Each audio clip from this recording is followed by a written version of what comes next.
17 minutes past 6 now. Let's have a quick look at some of the front pages this morning. We'll start with the Daily Mirror, and it is goodbye to Mr. Goodlife. The news that Richard Bryars died at the age of 79 yesterday, killed by a lifetime of smoking. A lot of the papers mention the fact that he apparently got through nearly 500,000 cigarettes, it's thought, during his life. Front page of The Sun, Palace fit for a doll queen. Again, this is a story that features in many of the papers.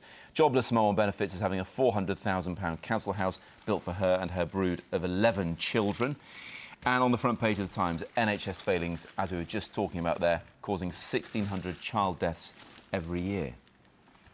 And an astonishing and vicious attack on the Duchess of Cambridge features on the front page of today's Mail. It's by double Booker Prize winner Hilary Mantel, the darling of the establishment apparently, who says that Kate's a machine-made princess designed by committee, a shop window mannequin with a plastic smile. Well, we'll be talking about that more in a moment. And also on the front page of today's Daily Telegraph, the right to light under threat in planning law shake-up. Apparently historic laws which guarantee us all the right to enjoy the light which comes into our homes could be scrapped to encourage the building of large developments. That was announced yesterday.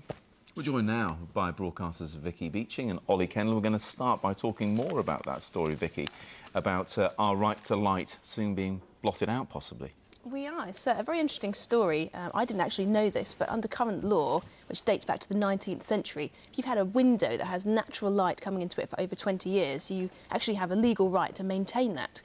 And I'm sure all of us have been part of the neighbourhood scandals in the village where I grew up. We certainly had a few. You know, so-and-so wants to put on a conservatory or an extension, and my right to light is going to be, you know, somehow discriminated against. So people are saying this is a good thing because they want natural light, but then developers are saying it's actually holding them back from healthy development. So it's really a kind of a war between who gets what. But personally, I think it's a very important thing. If you've got sunlight coming into your house, you want to keep it, so, you know. And also, perhaps the new developments aren't getting the light they should do as a result of this. Yeah, I mean, well, that's a pretty doomsday scenario where no one gets any light. We're all in the a bit apocalyptic. Apocalyptic, totally. I have to say, I have some sympathy with the lawmakers who've suggested this, because at the moment, you know, it's impossibly expensive to move house. We all know that.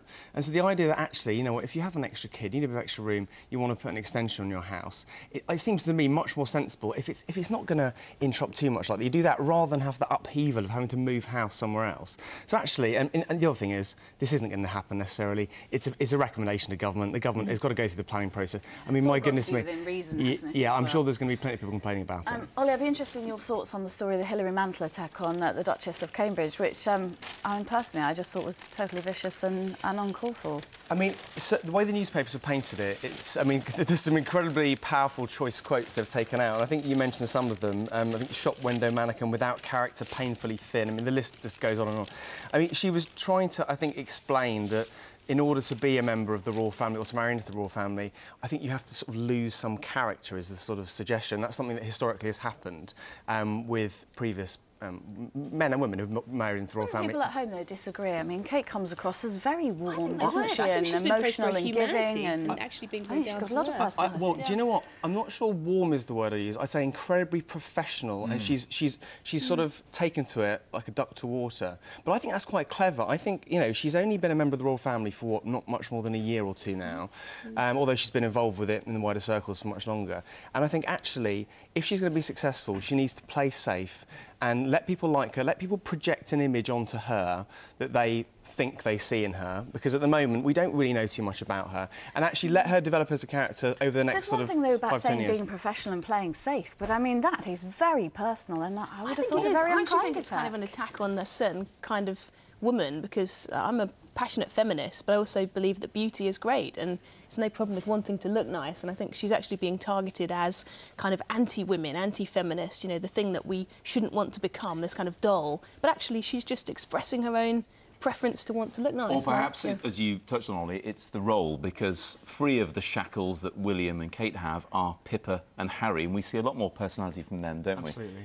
Let's just move on to this this next story, why piano lessons are not actually the key to learning. Vicky, can you just expand upon this for us? Yeah, I began piano lessons at the age of 6. Did you? And they were quite What grade a grueling are you? experience. I actually passed my grade 1 by 1 mark. OK. And just grade 1? Well, I thought I'd better stop there, to be honest. I actually did carry on with music as a hobby, but I can't actually read any music.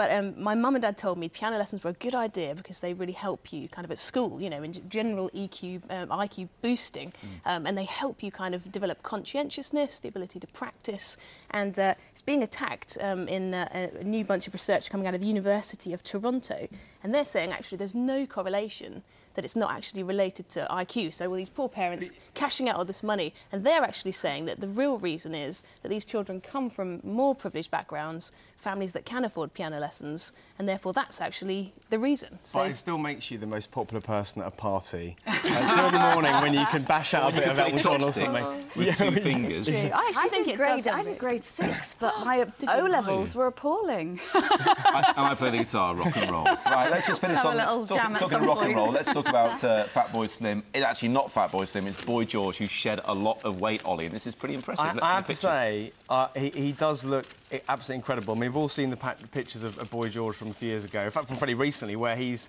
clearly put on a few pounds since his heyday in the 1980s. And there's a picture of him there in the mirror looking, I mean, dare I say it, catwalk-like? The thing that's extraordinary about this is that I don't know if the picture quite picks it up because you're showing a headshot of him there. If you look down the suit, it's this huge oversized suit he's wearing. We clearly hasn't bought a new wardrobe yet. No. So this has happened very quickly, but he looks good, doesn't he? The hat's That's probably fashion, Ollie. That's odd, probably the fashion, isn't it? Yeah, what do I know about He looks fashion? better. He knows all the tricks. Serious cheekbones, He knows too. all the tricks. He used to paint it black under there with makeup to hide one of his chins when he was a bit heavier, yes. Oh, very good. Yes, I unashamedly caught Matt so. trying to do that this morning, but...